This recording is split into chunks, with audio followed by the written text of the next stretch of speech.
Hi everyone, চলে এসেছি আবারও একটা মিনি ব্লগ নিয়ে। আজ বেরিয়ে পড়েছি আমার পুরানো কাজের জায়গায় যাওয়ার উদ্দেশ্যে। আসলে ওখানে একটা দাদার জন্মদিন, তো সেই উপলক্ষে আমি একটা ছোট্ট গিফট নিজের হাতে এঁকেছি, তো সেটাই দাদাকে দেবো। আর দাদা কীরকম সারপ্রাইজড হয় সেটাই তোমাদেরকে আজকে দেখাবো। এখন আমি চলেও এসেছি, আর আগে আমি আমার গিফটটা ঠিকঠাক করে অ্যারেঞ্জ করি, তারপরে ওখানে নিয়ে। তো এই হলো আমার ছোট্ট গিফট। এটা দাদার বৌদির একটা ছবি দেখে আঁকা। কেমন হয়েছে বলতে আমি নিজেই খুব একটা স্যাটিসফাইড না। অনেক দিন পর এরকম পোর্ট্রেট আঁকছি, খুব বেশি ভালো হয়নি।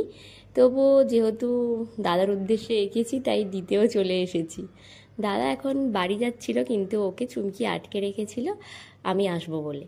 তো এখন চলো দাদার ওখানে যাওয়া যাক আর দাদার রিয়াকশনটা দেখা যাক।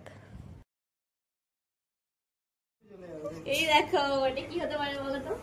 পিছন থেকে আমরা দেখতে পাচ্ছি। এটা কি আমার জন্য না তোমার জন্য?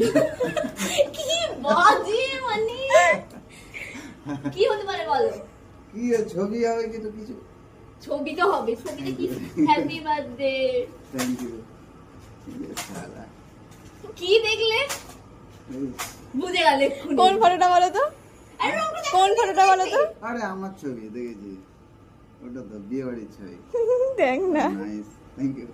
সেই হচ্ছে তোমার হাসিটা সবচেয়ে সেরা হয়েছে, পারফেক্ট। দাদা বেশ খুশি হয়েছে, সেটা দেখে আমারও খুব ভালো লাগছে। আর তোমরাও জানিও কিন্তু কেমন হয়েছে ছবিটা। আর অনেক দিন পর পুরানো জায়গায় এলাম, পুরানো সব মানুষজনের সঙ্গে দেখা হলো, নিচে গিয়ে প্রতীক্ষার সাথেও দেখা করলাম। তো মনটা খুবই ভালো লাগছে আজকে। এই ব্লগটা এই পর্যন্তই রইল, টাটা।